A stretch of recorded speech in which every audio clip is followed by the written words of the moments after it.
Vamos a recibir con un fuerte aplauso, por favor, a la doctora Elizabeth López Garzón, experta en neuroeducación, especializada en sensibilización e inclusión. Combina su formación con una pasión para la formación de educadores para una educación más humana y transformadora, con su conferencia Inclusión Transformadora. Muchas gracias, vamos a recibirla con un fuerte aplauso. Escucha, porque aquí está haciendo calor y él hace con la paleta así y yo digo, ay, juepucha, le quedan 20 minutos. Y luego hace con la roja y yo, pero otra vez 10 y otra vez 20. Entonces no he podido entender muy bien cómo funciona, entonces voy a tener mi propio apoyo, mi propio soporte. Ah, ok, la amarilla era alerta, gracias. Sí me lo habían dicho al comienzo, pero es que él se batía y yo no logré. Bueno, esperemos ahí mi presentación un momentito. Estaba tratando de subir y casi no veo los escalones. Estoy en este momento con apoyo y soporte porque me cambiaron las gafas. El doctor, no les voy a decir mi edad, pero ya decidió que necesito esas gafas que tienen 2 lentes. Y yo le dije, pues yo no quiero tener el rabito de la botella acá, ponme un lente que no se note. Y entonces toca ver así para ver de lejos, pero ser así. Entonces ya tengo visión de tía, pero a ratos sí, a ratos no. Yo creo que vamos a evitar un accidente. Bueno, a ratos sí la necesito para ver ahorita la hora. ¿Cuántos minutos van? Ya está mi presentación, ya casi. Bien. Quisiera conectar con algo que habían mencionado en el primer espacio, y también tengo apuntes porque soy muy olvidadiza. Y hablaban acerca de cada cuánto nos capacitamos nosotros como docentes. Y en este tema de PIAR, que ahorita va a aparecer acá, de inclusión, los que más se capacitan son los padres de familia. De esas reuniones a las que uno entra, de capacitación, de herramientas, de materiales, de los 100 personas que están en el taller, 60 son papás, 20 son orientadores y esos 20 que quedan son docentes. Dice uno, debería haber más docentes, ¿verdad? Porque tocamos temas muy educativos, tocamos temas de legislación, tocamos temas que competen mucho a la institución, pero hay más padres de familia que profesores. Y es ahí cuando en las asesorías a mí me dicen, es que llegó la mamá súper brava y me dijo que le dejara ver la programación, que le dejara ver la planeación. ¿Yo se la puedo dejar ver? Es que vino la mamá a pedirnos copia del PIAR para llevarlo al otro colegio. Sí, el PIAR es un documento del estudiante y es esa carta de navegación de colegio a colegio. Y cuando yo no lo diligencio bien y el estudiante llega a otro colegio donde sí lo diligencian bien, es cuando dicen, oye, pero en ese colegio no te ayudaron, pero en ese colegio no funcionó, en ese colegio como escriben las cosas de raro. En el espacio de hoy entonces vamos a tener un viaje desde el diseño universal de aprendizaje hasta el PIAR.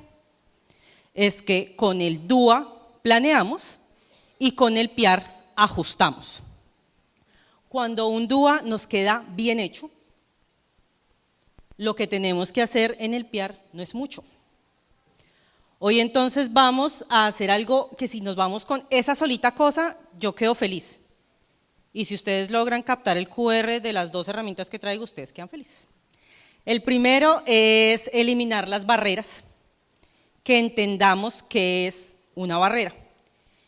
Y lo segundo son 2 herramientas para poder entender qué es el diseño universal de aprendizaje y para agilizar el PIAR. Quiero que ustedes se pregunten cuántas veces han sentido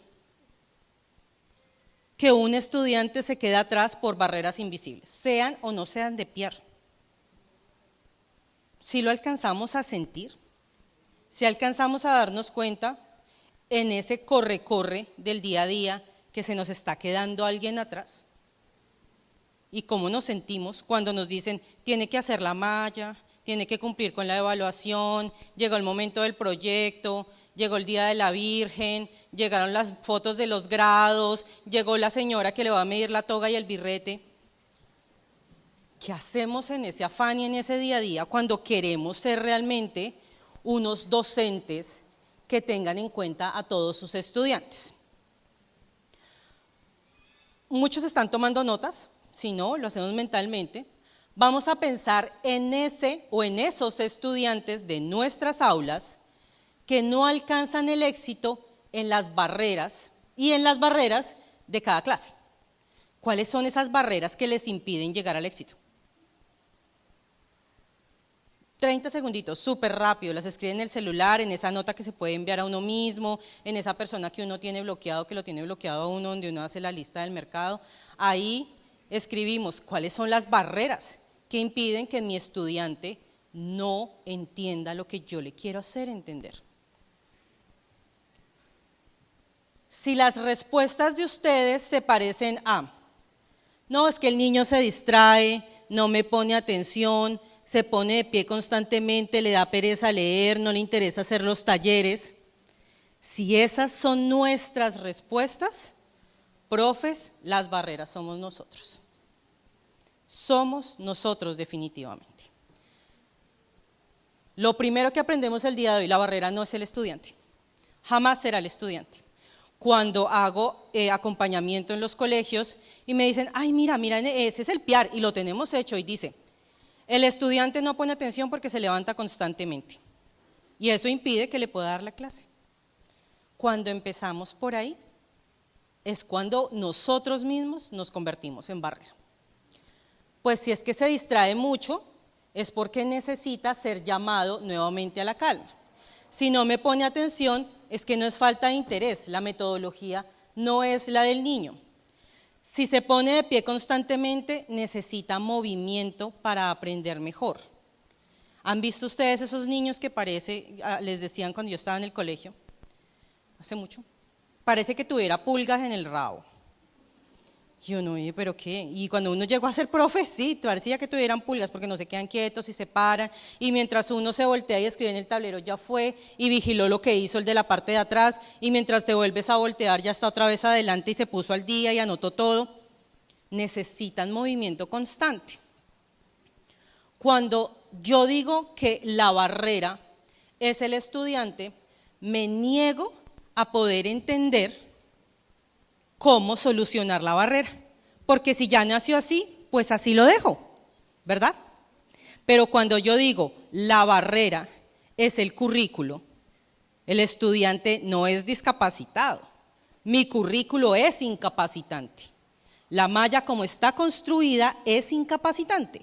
Entonces tenemos ciertas barreras, algunas teorías tienen 5, otras tienen 7, tenemos barreras actitudinales. Prejuicios de los compañeros de clase, de los padres de familia y de nosotros mismos. No he tenido la oportunidad de acompañarlos a ustedes acá en clase, pero sí a muchos otros colegios, y cuando tú entras al salón y dice, es que eso para tener novio no tiene síndrome de Down. Ella puede. Es que no parece ni autista. Yo tengo un sobrino que es autista y eso no es así. Ahí nosotros tenemos una barrera actitudinal. No es necesario que nosotros como docentes seamos neuropsicólogos, psicopedagogos para poder entender qué es lo que el estudiante necesita. Hay barreras de comunicación cuando yo como docente doy absolutamente toda la clase pegada al tablero y resulta que el estudiante, como yo, es sordo de un oído. Entonces no alcanza a tomar la información que necesita porque no me alcanza a leer los labios. En ese momento hay una barrera de comunicación evidente. Cuando yo a mi estudiante le entrego un texto demasiado largo y el estudiante tiene una dislexia y ya lo sabemos. O cuando el estudiante no comprende al mismo nivel de sus compañeros y nosotros ya tenemos evidencia de eso. Y el texto es larguísimo y como toca ahorrar papel, entonces toca hacer la evaluación en una sola hoja oficio, en tamaño 7, y como la profesora es moderna, le gusta todo escribirlo en Comic Sans, y ese tipo de letra no la lee nadie. Y entonces el estudiante se nos distrae porque nos dicen, no, es que el colegio se llama El Mundo Mágico de mi osito de miel, entonces yo le decoro el borde de las hojitas con ositos y mieles, y el estudiante se distrae, y la información que le presento no es información valiosa para él. Barreras físicas cuando no hay rampas, cuando no hay mesas accesibles, cuando no tenemos en braille, lo señalizada la institución, políticas que son de las más complejas para nosotros como profesores, porque nosotros entendemos que el estudiante tiene una necesidad, queremos adaptar la evaluación, pero el sistema de evaluación institucional nos dice la evaluación es en papel. Profe, evalúenlo en papel. Así sean 5 evaluaciones, 5 preguntitas, pero en papel, profe. Tiene que quedar evidencia de eso. No, pero mira, es que el estudiante, y lo vi, tiene una artrosis degenerativa y no puede escribir y no puede hacer la evaluación de geometría porque no puede utilizar las escuadras. Toca que haga el esfuercito, profe. El esfuercito. El estudiante con las manos ya así. El estudiante resulta que con la manito que tenía así y la otra manito que todavía tenía funcionamiento, era capaz de utilizar AutoCAD por voz y manejar el mouse con la mano derecha. Y podía hacer todas las mediciones que el profesor necesitaba y sabía utilizar AutoCAD. Entonces, al haber esa barrera política, el estudiante siempre tenía notas inferiores. Y no le hacían el ajuste a PR cognitivo porque el estudiante era un estudiante brillante. Como nosotros mismos y como el sistema y la institución se convirtió entonces en una barrera. Y esto no solamente pasa con la evaluación, también pasa cuando las directivas no permiten tener proyectos dentro de la institución, cuando ves que están atornilladitas las sillas al piso y no puedes trabajar en grupo, cuando pasa un coordinador y el coordinador es muy clásico y te dice pero que hacen todos revueltos porque están acostados en el piso haciendo la cartelera.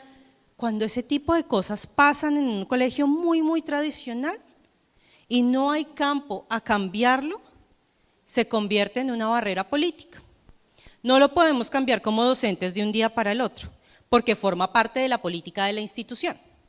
Pero sí podemos elevar esa propuesta y esa solicitud para que año a año sea evaluado dentro de esa evaluación que se hace con el comité académico. ¿Fui yo? ¿Algo le pasó a mi diapositiva? Gracias. Sociales cuando no hay apoyo para la convivencia en el aula, cuando los compañeros no entienden la necesidad del niño que llega, de la niña o el adolescente, y de transporte, porque no puede llegar el estudiante ni siquiera al colegio, porque no hay quien lo lleve a la institución. Entonces yo no digo mi estudiante se aburre en clase, yo digo mi estudiante, la actividad no presenta ningún reto ni ningún desafío. Y así debe quedar consignado en esa evaluación docente, esa evaluación pedagógica que hacemos a comienzo de año. A comienzo de año, cuando nos sentamos a observar a los estudiantes en esos 15 días, que nadie tiene uniforme, que nadie tiene cuadernos, libros, que no todavía nos acostumbran a la hora del almuerzo y que se quieren comer las 11 apenas llegan. Esos momentos son para ver qué tal se adapta el estudiante, cómo funciona siguiendo órdenes, cómo funciona el estudiante tomando notas, haciendo operaciones sencillas, y ahí es cuando nos damos cuenta de que el estudiante se me aburrió en clase. No, las actividades no presentan retos y desafíos, debería quedar por escrito. No empoderamos al alumnado para tomar decisiones sobre la actividad. Lo deberíamos consignar así, en vez de decir el estudiante no se encuentra motivado. Debemos decir, las actividades son repetitivas, poco motivadoras, las ilustraciones que acompañan la información son apenas decorativas. En esto, ¿qué se hizo Cristina? En esto lo cuadré con las preguntas que hacen muy comúnmente ustedes como profesores, como si fuera un chat de WhatsApp, porque increíblemente a los chicos hoy en día les llama más la atención cuando uno les presenta las cosas como si fuera de redes sociales. Entonces, una recomendación, presenten la información como si viniera de una red social y así ellos les llama la atención. En este caso como WhatsApp, porque parece un chisme. La actividad no presenta ningún reto ni ningún desafío, no estamos estimulando el aprendizaje. ¿Qué debemos hacer? Incluir pequeños retos que motiven al estudiante. No empoderamos al alumnado para tomar decisiones. Son estudiantes entonces pasivos. ¿Qué hacemos? Mejor les dejamos elegir un formato. Las actividades son repetitivas y poco motivadoras. Urgente, profe. Juegos, proyectos, Actividades variadas dentro del aula. Las imágenes deben apoyar el contenido. Presentamos los objetivos al comienzo. Proponemos metas claras y alcanzables. Este primer mensaje es, profes, la barrera no es el estudiante. La barrera no es el estudiante. La barrera nunca será el estudiante. Es el medio. Esta es una frase de una doctora autista, Temple Grandin, y ella dice que debemos tener más énfasis en lo que un niño puede lograr que en lo que no puede hacer. Debemos evitar que esos registros nuestros y esos PR se conviertan en crónicas de indias. No hizo, llegó, me insultó, se paró 7 veces, le tiró un cauchito al compañero, empezó a mover al pie, incomodó al de al lado. No son crónicas. Estamos construyendo para el estudiante. Y si el estudiante se lleva su PR a otro colegio y está en todo ese manual, todo ese memorial de agravios, ¿cómo te lo reciben en el otro colegio? Cuando no sabe el docente anterior, no se sabe qué hizo el docente anterior. Hoy en día necesitamos que los docentes sean personas capaces de enseñar en contextos variados. Y esto es un llamado para las directivas. Cuando ustedes hagan las entrevistas de trabajo, cuando ustedes hablen con sus docentes, asegúrense que sean docentes que tengan en su corazón el querer trabajar en condiciones de diversidad, multiculturalidad e inclusión, porque esto es el ahora. Así como la inteligencia artificial se nos metió al salón, estos casos de inclusión ya estaban desde hace rato. En estas charlas siempre me dicen, pero es que ahora hay un boom de autismo. No es un boom de autismo, ya estaba. Lo que pasa es que antes no los mandaban al colegio. Antes los mandaban al psiquiátrico, los encerraban en la casa, no los dejaban salir. Ahora los papás están un poco más enterados y realmente llegan a la institución. En una charla como esta, poquito menos profesores, a comienzo de año, me dice un docente, ¿y tú sí crees en eso que estás diciendo? Y yo, claro, profe, al comienzo yo te conté, yo tengo un hijo con autismo, yo soy una persona sorda, tengo un sobrino que tiene trastorno de déficit de atención, claro que yo creo en el poder de la educación para sacar de un estudiante lo mejor de sí. Me dice, yo creo que eso es selección natural. Darwin lo dijo, que sobreviva el más fuerte. Yo había llegado a ese colegio a hacer la charla porque el rector me decía, no entiendo por qué no avanzamos en inclusión, si es que ya hemos hecho 7 talleres este año, si es que yo ya contraté profesores con maestría. Cuando yo encontré que el que me hizo ese comentario fue el docente de ética y filosofía, entendí por qué no estaba funcionando la inclusión en ese colegio. Fue el docente que se atrevió a decirme, después de que yo le había contado mi historia, después de que yo había hablado con ellos un muy buen rato, me dice, eso es selección natural. Se da uno cuenta que necesitamos entender la interculturalidad. No les voy a decir, abran sus corazones, ábranse a poder tener en sus aulas. No, el aula no está cerrada, sus mentes no están cerrados, la educación no está cerrada. Es capacitémonos mucho mejor, entendamos, recordemos esas clases de la universidad, ya ahorita vamos a ver un poco más por qué, y empecemos a trabajar en pro de los estudiantes que ya tenemos dentro del aula, que no estén diagnosticados, pero ya los tenemos. Vamos a hablar entonces de diseño universal de aprendizaje como nuestro primer tema. El diseño universal de aprendizaje es la operacionalización del decreto 1421. ¿Qué es lo que hacemos con esto? Eliminar desde el comienzo las barreras que tenemos dentro de las clases. Las eliminamos desde el diseño. Con un DUA bien elaborado, reducimos la cantidad de actividades que debemos mencionar en el PR. Porque es que hoy en día el PR es el coco de los profes. Y entonces comienzan cada uno por su lado a diligenciarlo de una manera interminable y a poner un montón de cosas allí que no benefician al estudiante y que no me dan a mi idea como docente.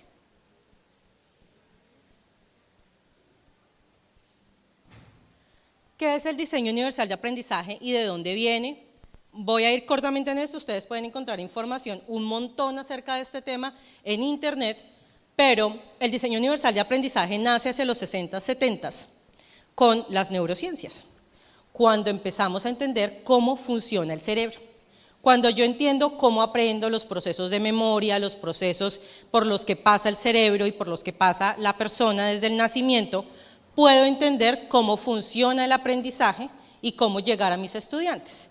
El primer descubrimiento grande que se hace con las neurociencias no fue destinado a la educación, fue destinado al cómo vender. Y marketing se aprovecha de las neurociencias antes que el diseño universal de aprendizaje. Con el diseño universal de aprendizaje entonces entendemos que hay varias zonas incluidas dentro del cerebro y que podemos apelar a la motivación, a la representación y a la acción y expresión. Esto se construye entonces también teniendo en cuenta que los estudiantes tienen múltiples habilidades y también inteligencias múltiples. Tengan o no tengan una discapacidad, todos estamos en capacidad de aprender y de ser enseñados. Divide entonces el diseño universal de aprendizaje su entorno en 3 redes: redes afectivas, de reconocimiento y estratégicas. ¿Por qué es importante nosotros entender qué redes se manejan y en qué momentos de la clase? ¿Podrías pasar a la siguiente, porfa? Que es este link que se parece a este. Gracias. Tenemos la tabla que hemos tenido de toda la vida. Y esa tabla viene hoy en día dividida en acciones, como yo presento la información para que sea más fácilmente adquirida, qué redes de apoyo tengo yo para mis estudiantes y finalmente funciones ejecutivas. Y es aquí donde la neurociencia tiene un gran impacto. Las funciones ejecutivas son esas funciones que se desarrollan en el cerebro desde que nacemos hasta los 24 o 25 años. Es decir, podemos tener a un estudiante en el salón de clases y en la universidad y trabajando que todavía no ha desarrollado funciones ejecutivas. Es decir, no es capaz de planificar, no es capaz de tener un control inhibitorio.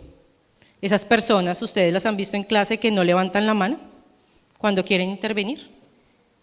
Y en transición en primaria eso se va educando. Vamos entrenando funciones ejecutivas, pero hacia bachillerato ya no debería suceder. Pero hay adultos que todavía le pasa. Es porque no tienen un correcto desarrollo del cerebro. Se tarda bastante realmente.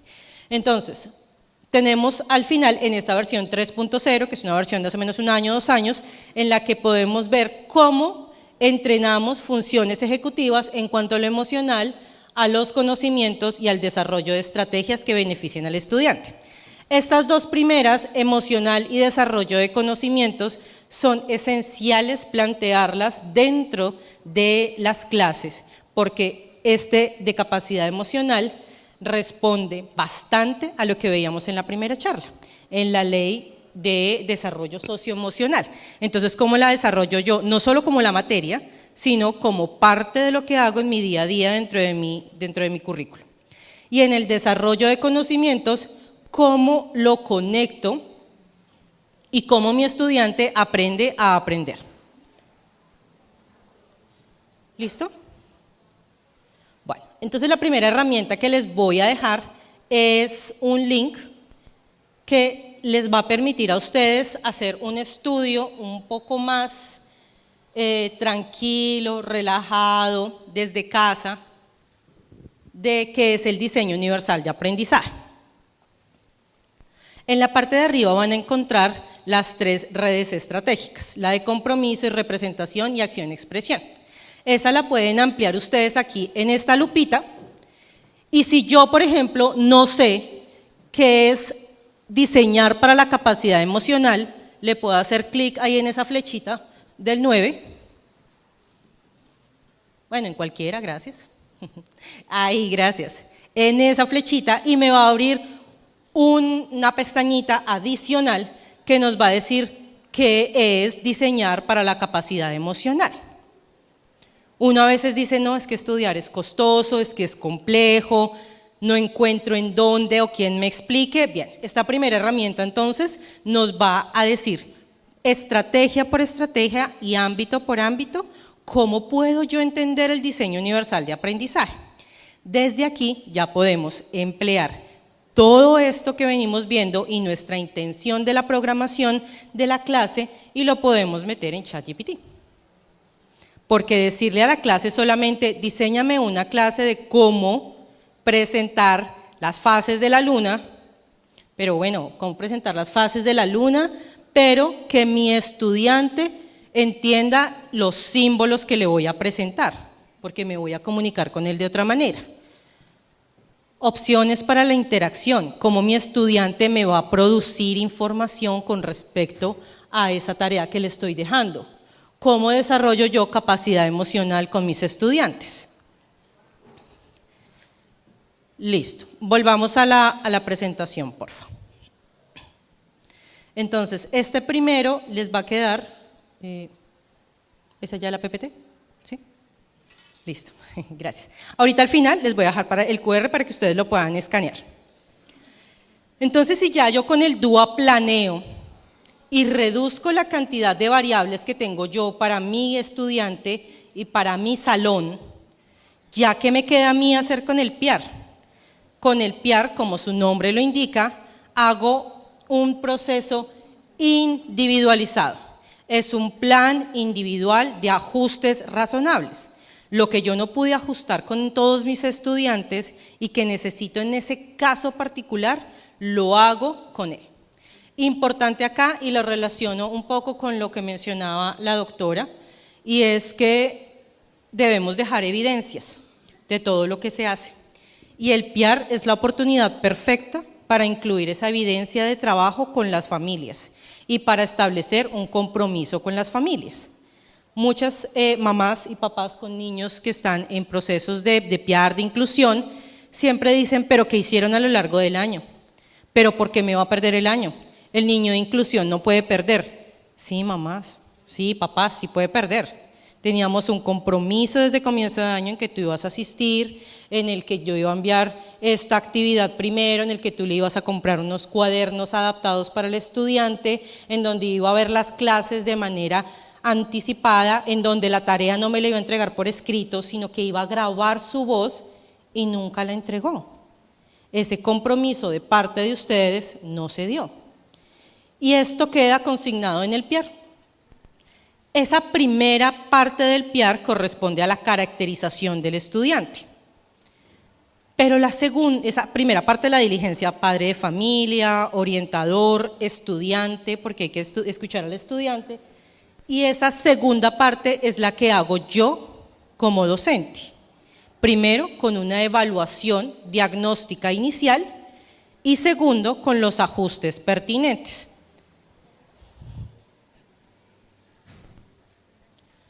Tenemos entonces dos tipos de ajustes dentro del PIAR y esto es lo que los docentes a veces les da mucho susto porque entran de una a hacer una flexibilización curricular sin haber hecho una planeación con DUA primero, eliminando las primeras barreras, sin haber verificado si realmente necesitamos un ajuste razonable, un apoyo individual para eliminar la barrera y corremos a ajustar con una flexibilización curricular.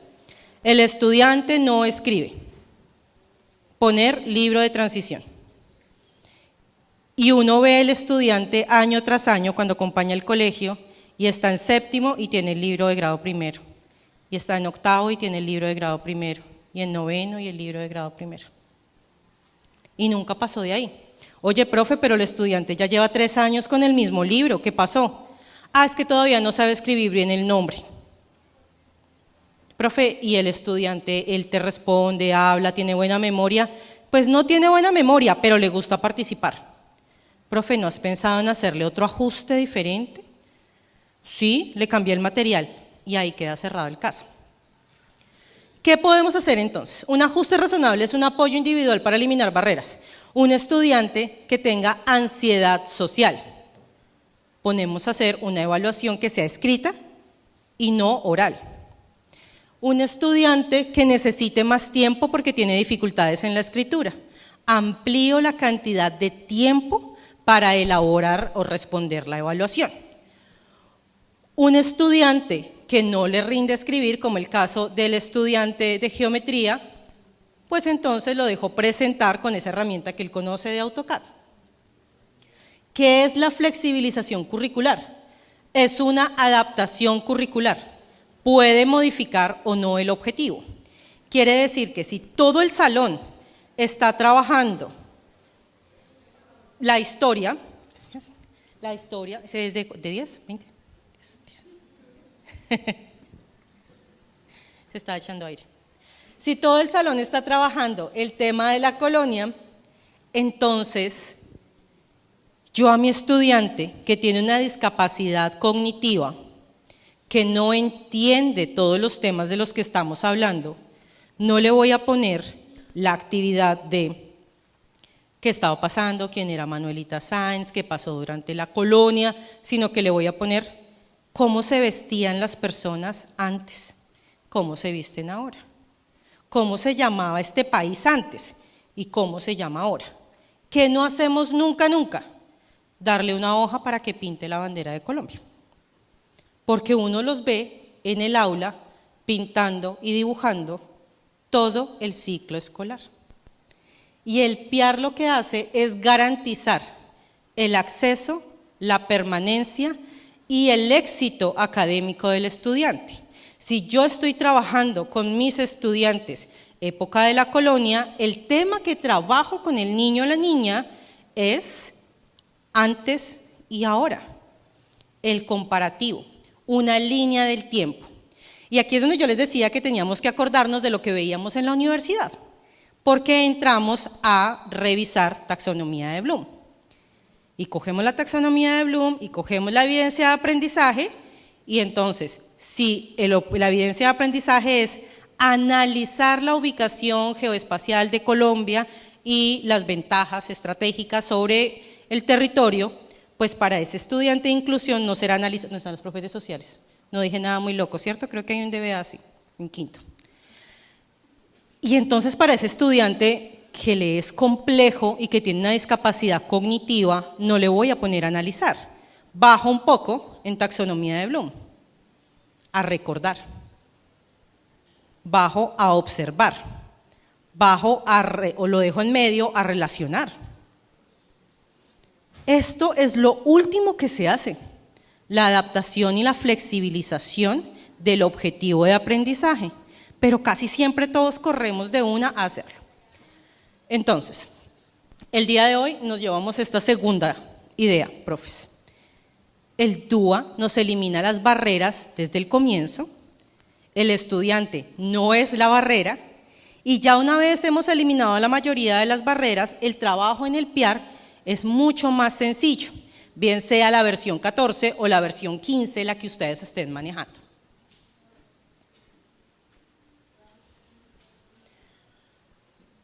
¿Cuáles son ajustes razonables? Cambios que implican el uso de herramientas o recursos físicos, cuadernos que tengan los cuadritos un poquito más grandes, estos elementos para poder agarrar mejor el lápiz, que yo le envíe al estudiante la guía por anticipado. Ese es un cambio en el modo de enseñanza, entonces se la envío antes para que si no lee al nivel de sus compañeros, alguien en casa le pueda ayudar a leerla o yo le ponga a un estudiante que esté un poco más avanzado para que le ayude a leer esa guía. Pero una flexibilización curricular ya es un ajuste dentro del currículo oficial. Por esa razón, yo debo conocer muy bien las evidencias de aprendizaje y a qué le apunto yo con esa clase. Porque de nada nos sirve tener ChatGPT, tener Gemini o Grok, yo uso Grok, no lo vi ahí, es de los menos usados y se demora, yo voy a usar uno de esos. Y yo usaba Grok y de nada nos sirve si yo no le doy un buen input, si yo no le digo qué es lo que quiero de esa clase. Si yo no le digo, oye, ChatGPT, vamos a diseñar una clase en la que tengo un estudiante con estas características, esta es la evidencia de aprendizaje del Ministerio de Educación Nacional de Colombia, bájalo a habilidades de pensamiento de nivel inferior. ChatGPT es muy bueno, la inteligencia artificial es maravillosa, pero no son magos. Por eso mi saber como docente es el que le permite tener mejores resultados. Yo soy docente de inglés de base y yo como docente veo un estudiante que no quiere hablar con el estudiante de al lado y se le dificulta. Y se le dificulta porque tiene un diagnóstico en el que no lo puede hacer todavía. Un estudiante con autismo. Pero el estudiante tiene una memoria excepcional. Obviamente para mi estudiante, el communicative approach, que es el comunicarse y que tenga una habilidad comunicativa, no es el objetivo de esa clase. Con ese estudiante voy a tener que usar grammar-based learning o un lexical approach, es decir, solo la parte gramatical y la estructura o solo la parte del vocabulario para construir. Mientras que el estudiante está desde casa trabajando en sus terapias para poderse comunicar con los demás. Dentro del PIAR hay algo muy importante que siempre preguntan los docentes. Si no tiene diagnóstico, yo no hago nada, ¿cierto? No. El diagnóstico es útil para el colegio, para la inscripción al CIMAT. Pero para nosotros como pedagogos, que vemos que el estudiante no me está rindiendo con una didáctica, con la otra, que yo le coloco con grammar y no me funcionó y que yo lo pongo a hacer un trabajo por tareas y tampoco, yo digo, oye, en la universidad, ¿qué otra técnica me enseñaron para enseñar inglés? Ah, ok, hay una viejísima de los 50, grammar, lexical, lista de palabras, pero tengo yo que ajustarle a mi estudiante para que lo logre.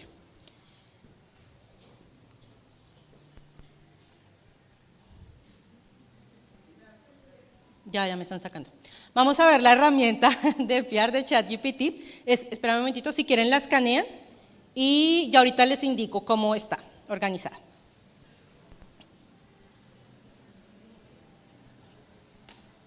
Esta herramienta es una herramienta libre en la que ustedes solamente deben registrarse y ya con el registro es suficiente. ¿Lograron ingresar todos?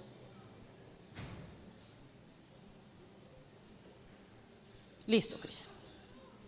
Entonces, cuando ustedes ingresen, les va a aparecer el inicio. Dentro de esta estructura de ChatGPT tenemos el ChatGPT clásico en el que yo le pregunto algo y me conversa y me contesta. Pero esta herramienta, yo entro a todas esas capacitaciones para ver qué hay de nuevo y qué me robo, entonces me robo esta. ¿Qué tiene? Que es una inteligencia artificial cerrada. ¿Qué quiere decir? Que ya tiene precargada información con respecto a un tema en particular. En este caso es PIAR. Dale, regístrate para chatear y con cualquier usuario de Gmail, el usuario que tú tengas, te va a dejar entrar. Dale ahí continuar con Google y si tienes abierto ahí te deja.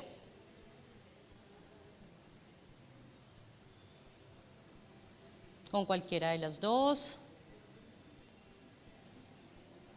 Ahí te va a mandar digitar, tranquilo, entra con cualquiera de las dos y ya luego lo cierras y no te queda nada guardado ni nada. Educación, mijo. Listo, continuar. Hicimos el ejercicio desde el comienzo, esta es gratuita.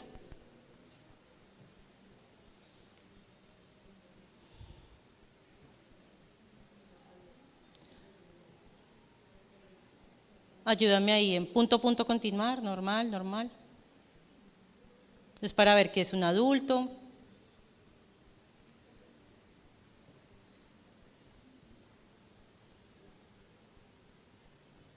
Colócale ahí un mayor de edad.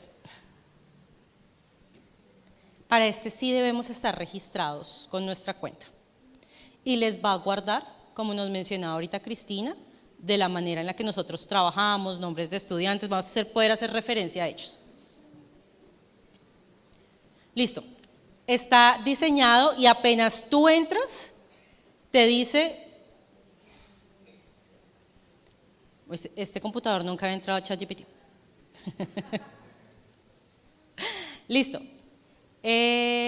dale otra vez el link porque se salió.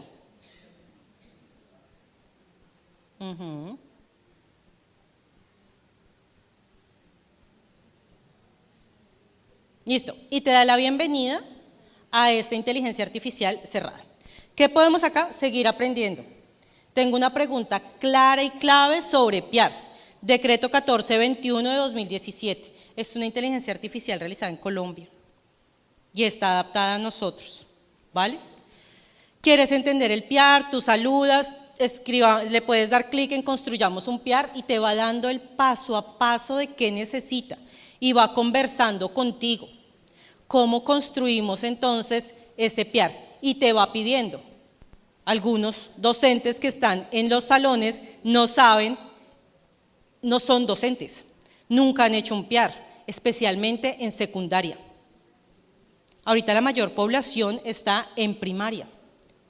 Cuando estos niños lleguen a secundaria, va a ser un boom muy grande, porque esto se suma a ansiedad social, anorexia, a algún tipo de discapacidad psicosocial, y vamos a tener que trabajar bastante en las adaptaciones. Nos va a decir entonces, completa, copia o pega la siguiente información: nombre, grado, edad, fortalezas y debilidades, las dificultades que yo detecto en mi área, qué ajustes o qué adaptaciones yo ya hice, si los tienes, apoyos externos actuales, que esta información toda ¿de dónde sale? Del PIAR. Todo eso está en el PIAR y nos dice, comencemos a hablar o carga un documento. Puedes cargar extractos del documento o el documento completo. Yo tengo para este caso allí ya uno de un estudiante que conozco bastante bien y es el que voy a poner con toda esa información. ¿Me ayudas porfa pegando el del estudiante? Está en la presentación.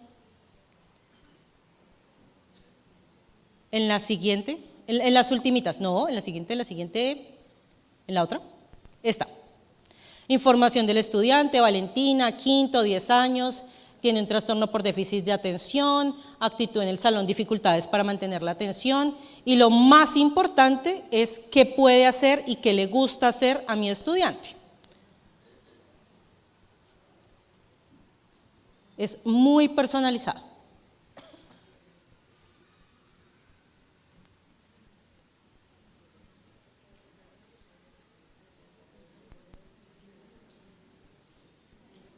Entonces nos muestra, en el plano académico, muchas veces esa información no viene por parte del terapeuta ni de la EPS.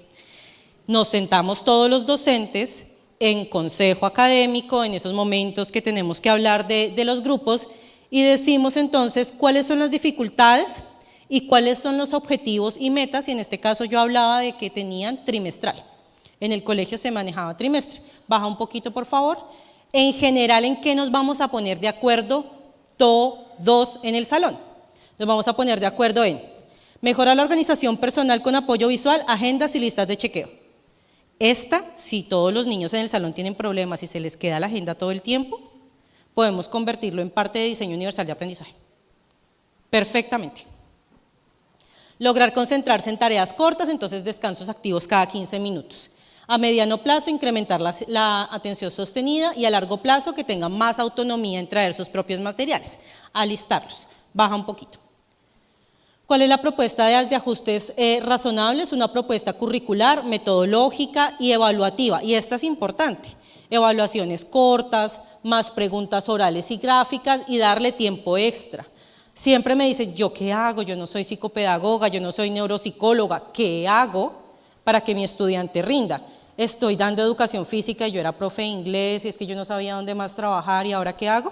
Bien, cuando la información que le damos está bien redactada, nos va a dar una información también de calidad.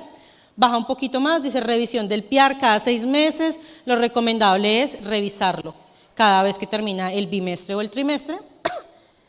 Y nos dice, ¿cómo lo quieres? Tipo tabla, en un solo Word, y podemos copiar y pegar. ¿Podrías colocarle lo de la última diapositiva, por favor? La siguiente. Ahí. ¿Qué hago yo como docente de matemáticas? Aplicar el DBA de matemáticas de grado quinto compara y ordena números fraccionarios a través de diversas interpretaciones.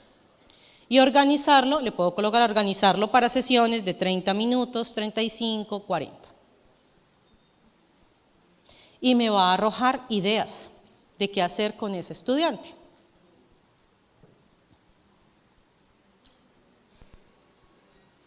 Se quedó pensando. Entonces no era Grok. Listo. Si yo también le doy el DBA, si yo también le doy una orientación de qué es lo que quiero hacer, si yo también le digo incluye aspectos socioemocionales para trabajar la discapacidad o la capacidad diferenciada de mi estudiante con el resto del aula, lo va a hacer, porque yo ya le di una información previa. ¿Y qué nos dice entonces el ajuste metodológico? Material concreto que traiga reglas numéricas, recursos visuales que traiga tarjetas de fracciones y pictogramas, incluir dinámicas activas, que la explicación sea segmentada, que tenga trabajos en parejas o en grupos pequeños para reforzar la colaboración. Esta es la segunda herramienta que les traigo, profes, el día de hoy.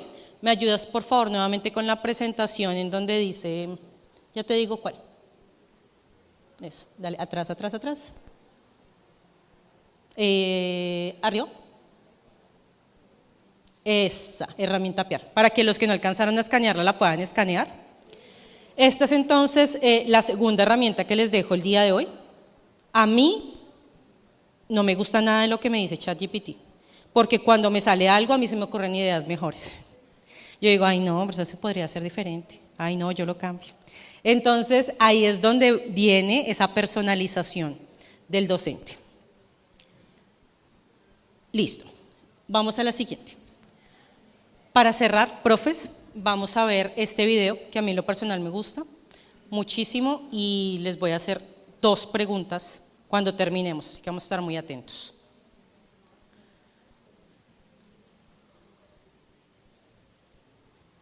No abrió, el video le das clic y abre.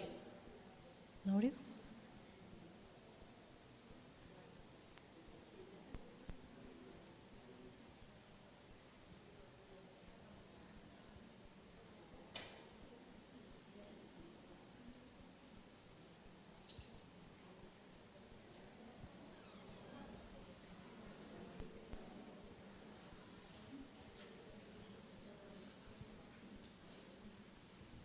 Debe ser la 22 o la 21. La 20, gracias.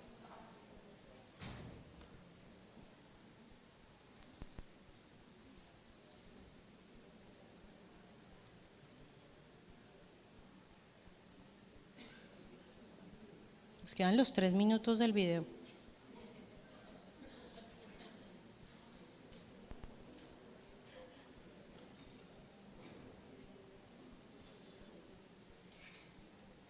Ese.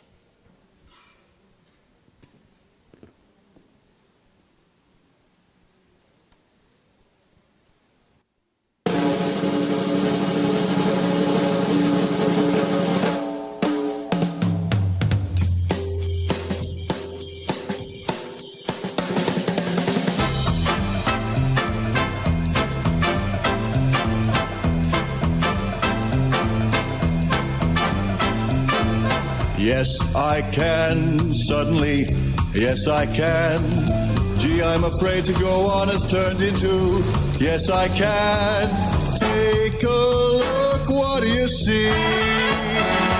133 pounds of confidence, me. Got the feeling I can do anything, yes, I can. Something that sings in my blood is telling me, yes, I can.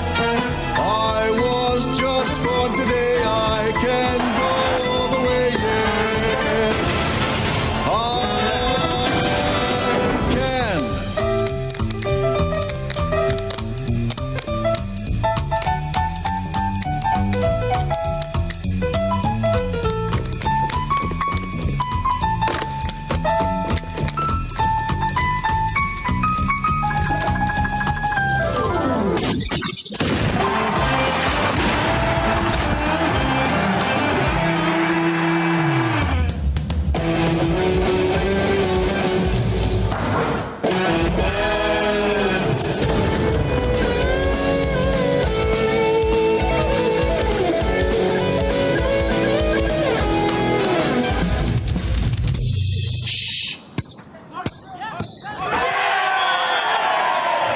Yes, I can. Yes, I can. Yes, I can. Yes, I can. Yes, I can. Yes, I can. Yes, I can. Yes, I can. Hey, yes, I can.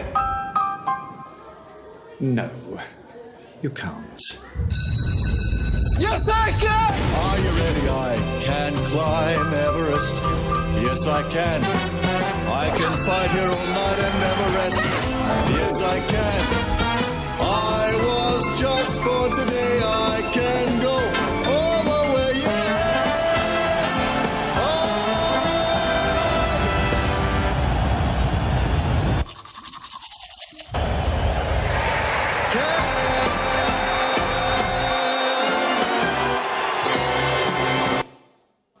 Gracias. ¿Cuál fue el único lugar donde no podía? La escuela. Que no nos convirtamos nosotros en la barrera de nuestros estudiantes, profes, muchísimas gracias.